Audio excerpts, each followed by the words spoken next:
So I'm back with another vlog talking about what I've been up to over the last couple of months since I last filmed one of these, and some of my current plans for the next few weeks. And I've been meaning to film this for at least 2 weeks, and the weather has either been pouring rain or extremely humid, and I've come home every day and not felt in a fit state to sit in front of the camera. But I thought, right, I'm just going to get on with it tonight and start sharing before there's more that I want to talk about with you. So I was going to start off by talking about some of the non-sewing or non-garment sewing projects that I've been working on recently, and I attended a number of workshops during May, so last month, and the first of those was a Bargello workshop with a local tapestry artist and stitch artist called Tina Francis, who's Tina Francis Tapestry on Instagram. And Tina runs a number of workshops here in Birmingham, and one of them is a Bargello workshop, which is a form of embroidery stitch. And I attended her Bargello workshop to make a box or a cube. So as you can see, we made a 3D. I attended with my mum, so the two of us went. We had a Saturday afternoon together. It was really good fun. Had tea and cake and did some stitching. And we used a plastic canvas to stitch onto rather than a fabric one. And you can see, so Tina provided a series of Bargello patterns that she had created, and then we picked tapestry yarns from the selection that she provided each of us, and we just decided which stitch we wanted to put on each side of our box and which colours we want to use. So I kept it fairly varied and used bits of all the different colours, but yeah, it was really good fun. And the plastic canvas is really nice, actually. I know Tina uses it to make brooches as well, etc. So that was the first workshop I attended last month. And then a few days after that, it was Birmingham Design Festival, which is an annual event. And I took an afternoon off work, and in one afternoon I managed to squeeze in 4 workshops, which was really busy but really good fun. I did a pottery workshop, but I'm waiting to get my pot back still at the moment, because they were taken away by the potter to his studio to fire. I did a stitch embroidery workshop, which again was with Tina Francis, who we did the Bargello workshop with. And then I did 2 kind of print workshops. So the first one was a mono printing workshop, and we could start by drawing any subject, and because I'm always thinking about sewing, I decided to draw my mitosis dress, which I made relatively recently. So I just had a look at a photo that I'd taken of my dress on Instagram, and kind of freehand drew a version of that. And so this was my original monoprint on a gold paper, kind of a brownie coloured ink. And then after doing the initial print, you can kind of you do a ghost print basically, by placing another sheet of paper on the ink, and this was the ghost print of my little dress print. So yeah, they turned out pretty cute. We only had, I forgot now, I think the workshops were 40 minutes, something like that. So we did quite well managing 2 prints in a short workshop. The other kind of print workshop I attended was a foiling workshop with a company based here in Birmingham called Foil Co. And it was a free workshop. It was really informal, just turn up and have a go, and it was really good fun. So the way the workshop worked was you drew a drawing freehand on a piece of paper, and you shaded some of the areas of the drawing in with a black marker pen. So you did your drawing with a black marker pen, shaded some of the areas. You then photocopied that drawing onto a nicer piece of card, so the card that you want your final image on. And then you placed a piece of foil, and you cut it to A4, placed it over the card, and you ran both together through a machine that heated kind of a printer that heated the foil onto the card. And so this is the final result basically. So I just did a couple of really simple images. I did a little Yves Saint Laurent style Mondrian dress, which you can see it's on a blue card, and I went with a red foil. And then I just did a little scissor print with the other one, so it's on a pink card obviously, and it's a gold foil. But yeah, it's a really quick and easy process, and you get really nice result. So yeah, that was really good fun, and that's something you could, if you had an idea for how to use it, you could quite easily do that at home, because there's no mess, and I suspect relatively low cost for the foil and the printer. So yeah, so I did those workshops. Then the other non-garment project that I had been working on at home is just a small embroidery project. So it's I bought a sampler, or I was brought a sampler for Christmas actually. This was one of my Christmas presents from Phil, from a company called Kiriki, and this is the sampler that I chose and that I've been working on. So if you can see, I haven't ironed it yet, so it needs a good iron, but it's a little knitted jumper, as you can see. And so as you can see, as with a standard sampler, there's the stitches around the edge so that you can practice them and learn how to stitch them, and then there's the main project in the middle. But yeah, I really enjoyed it actually. I also for Christmas got an A to Z sampler from Beyond Measure. So I was working up to that by starting on this smaller project, so I'm going to make a start on the A to Z next. The only thing, because I don't do a lot of embroidery, and even though I'd practiced the stitches on the sampler before starting on the jumper, I made a load of mistakes, so I unpicked sections quite a lot. But obviously on this, this is a reasonably tightly woven fabric that it's printed on, so it unpicked fine, and then I just stitched it again once I got the hang of it. So I enjoyed that. They have some really nice, they have other samplers, and they also have these really cute small animal kits where you can make a little stuffed toy at the end of the embroidery project. So yeah, so that was another thing that I've been working on recently. And then the other day I spent doing some creative that wasn't sewing in May was attending my local guild of Weaver Spinners Dyers, so the Birmingham Guild. Dyers Picnic it's called. So every other year my guild have a Saturday where we go to a guild member's garden, and she sets up lots of pots and pans, and she has lots of natural dyes at the ready that she grows in her garden or that she has been given or purchased, and we bring along some food for a picnic, and we bring along some fibre samples, so mainly yarn, but people also take some fabric or some fleece, and we put a bit in each of the pots and see what colours we get for our textiles, and then also another member of our guild brings along acid dyeing supplies, and people have a go with acid dyeing as well, maybe make some sock yarn typically. So this year I just did some natural dyeing, and we did 7 different dyes during the day, so it's 10 to 4ish, and I won't go through them all in lots of detail. There's some clips from the dyeing day that you'll be seeing as well, and I'll just very briefly show you the kind of colours we were getting. So for example, so this is indigo, so there's a mixture there, if it will recognise. So there's a bit of silk and a bit of yarn. I've just scrunched it together, and I took some fleece as well, and I also took a couple of larger pieces of silk, and I didn't, because there's lots of people have got samples in the same pot, you don't really have the space to get a consistent colour throughout, so I just scrunched it into just this was a bit of a leftover bit of pea silk, but yeah, so you can see the kind of colour. And then there was some cochineal, which gives them really nice pinks or reds. So those were the kind of colours I was getting. You can see a really nice pale pink on silk, some darker colours on the yarn. Got a few different yellows. So we did some Dyer's Coreopsis and some Dahlia.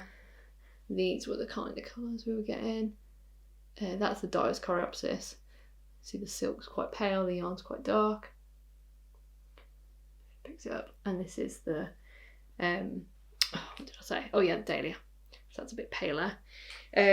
We've got some purpley colours with logwood, which we've done in previous year. It's always a favourite of mine.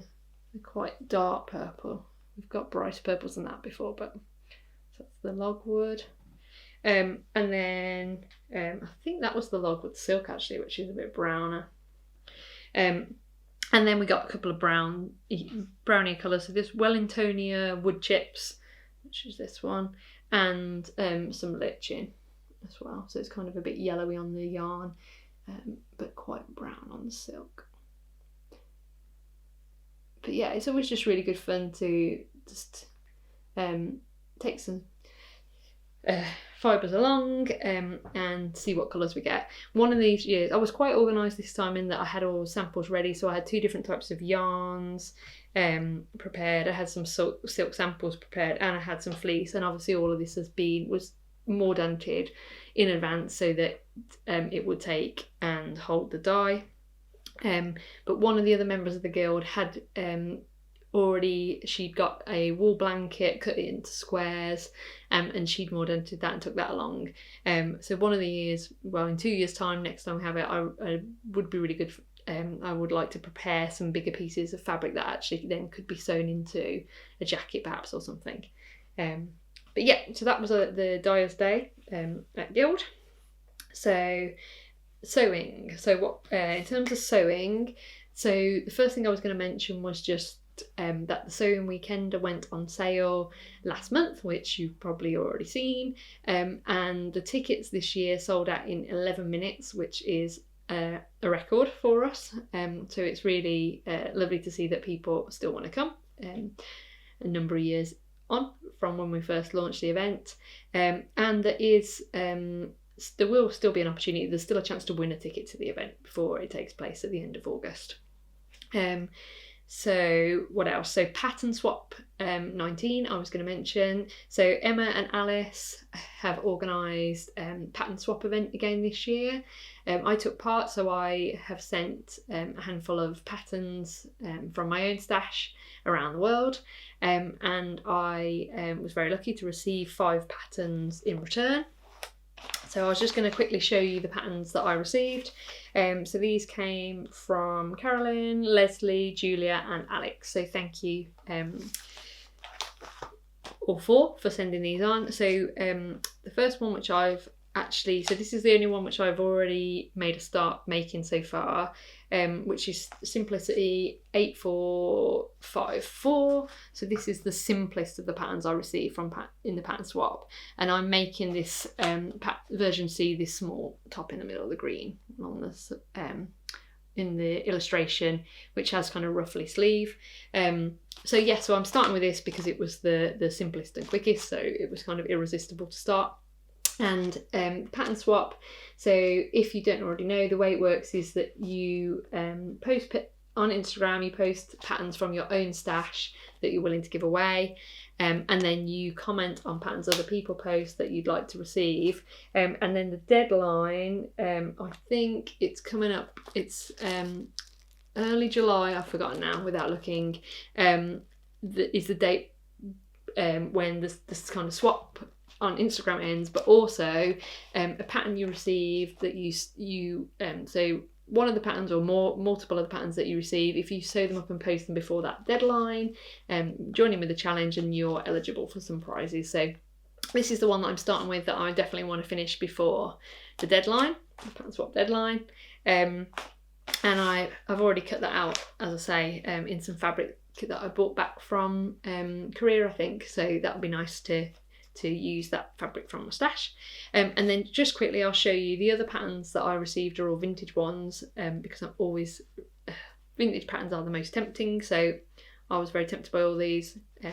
Obviously they're not quite well, these aren't quite as quick to make as the Simplicity, but hopefully I'll sew up these maybe at least one before the deadline and then the others after. So that was a really cute little dress style. And then a couple of lovely shirt dresses. This has got a really nice illustration, this Simplicity pattern. and those are, I was thinking it was cut in sections, but it's actually pleated, basically, that design. And then there's a slightly simpler shirt dress as well. Slightly looser fitting. And then this very cute pattern, which is actually a children's pattern, but it's a larger size. I thought I might be able to do something with that. A really pretty illustration too. Yeah, which has the really inappropriate comment at the bottom that it's adaptable for chubbies. Yes. So yeah, so those are the 5 patterns that I received in the pattern swap. So again, thank you everyone. And they're on the to make list ASAP. Then the other swap that I've signed up for, which is still early days, is the Ogden Ida swap, which is organised by Jen and Samantha. So again, this is running for the 2nd year, I think, and you sign up by the end of this month, the end of June, to sew for somebody else. Either you can sew both, or you can sew either an Ogden cami and an Ida clutch pattern.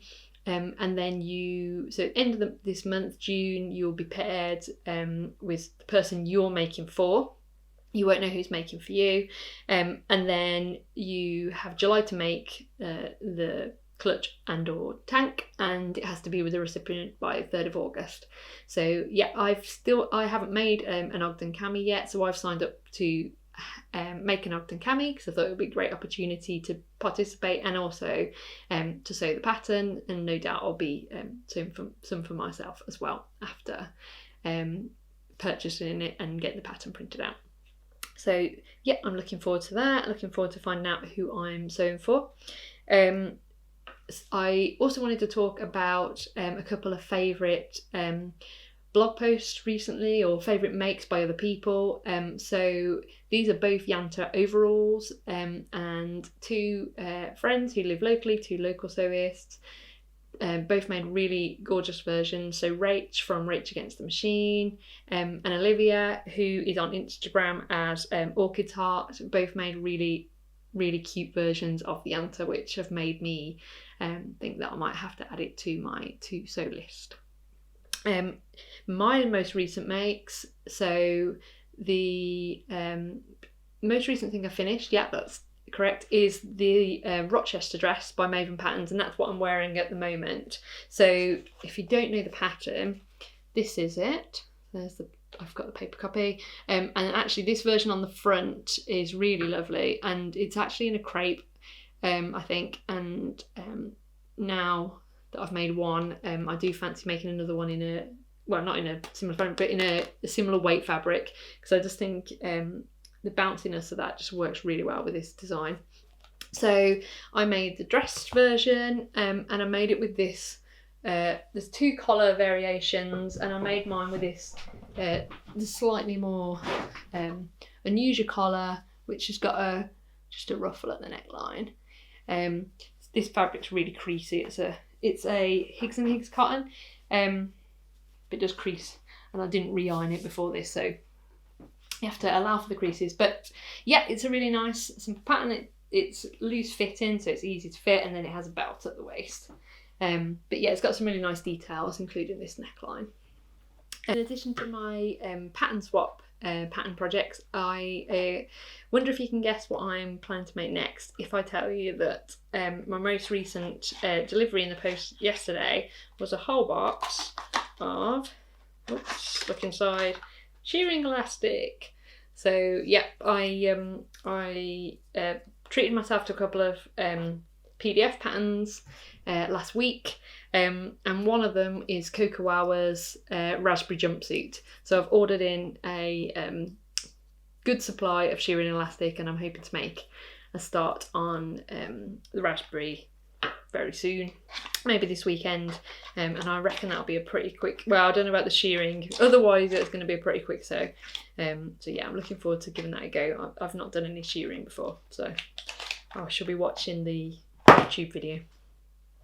And then the only other thing that I was going to mention today was just about somewhere I visited last weekend. So last weekend my mum asked if I wanted to visit a relatively local, it's in Pershore, a farm which has some fields. They're called the confetti fields, where they grow, so the farm grow flowers to make confetti. So they have a business making real flower petal confetti. And for just over a week every year, the fields are open to the public. So you pay £5, you can go in, walk through the flower fields or some of the flower fields, and they have little pop-up cafe, and they have bouquets of flowers for sale. So yeah, it was I said yes instantly. So we went and spent a nice afternoon walking through the fields and having tea and cake. And I also used it as an opportunity to get some blog photos. I was just going to mention it because it's still open until this weekend if anyone fancies going and having a look or getting their own blog pictures there. You can't really see because they're on the fireplace, so they're a bit low down, but these are you can just about see the tops of the flowers I brought back. Brought back a huge bouquet with me as a souvenir from the confetti fields. So I shall get on to one of these many projects, and I hope everyone has a good week and a good weekend.